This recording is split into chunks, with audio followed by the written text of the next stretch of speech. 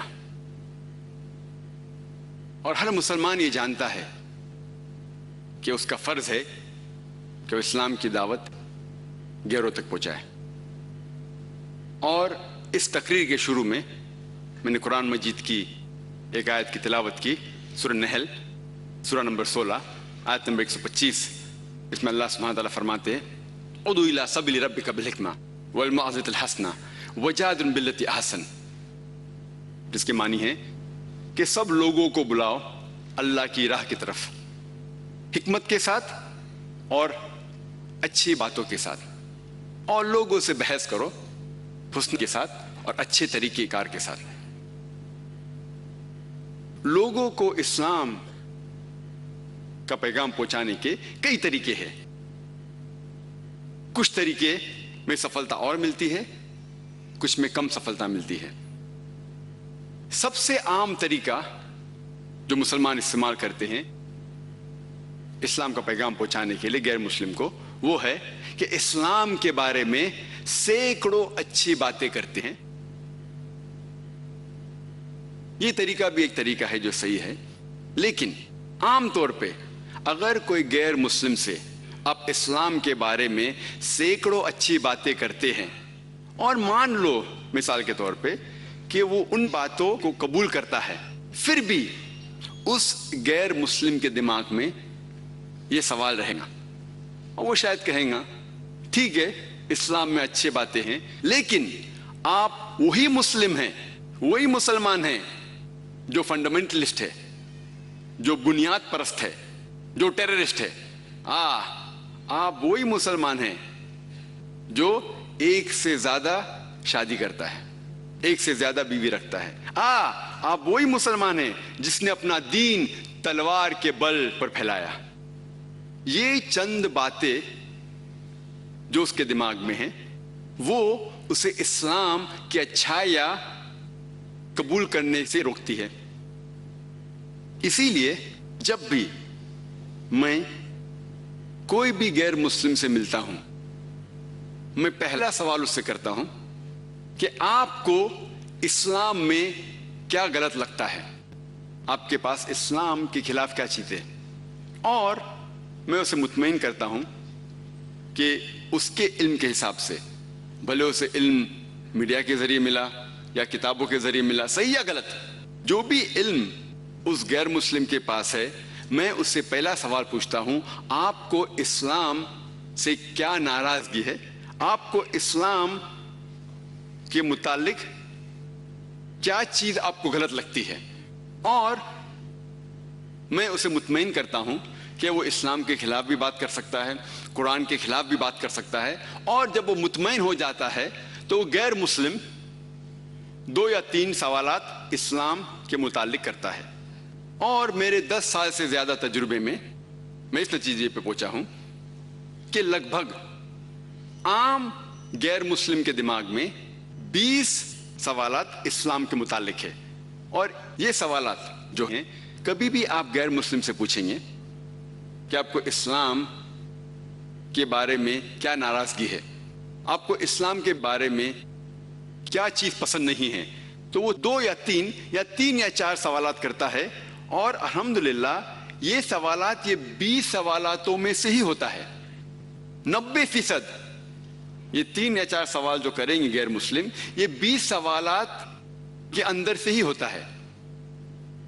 یہ کامن عام 20 سوالات جو غیر مسلم کے ذہن میں کیسے آئے؟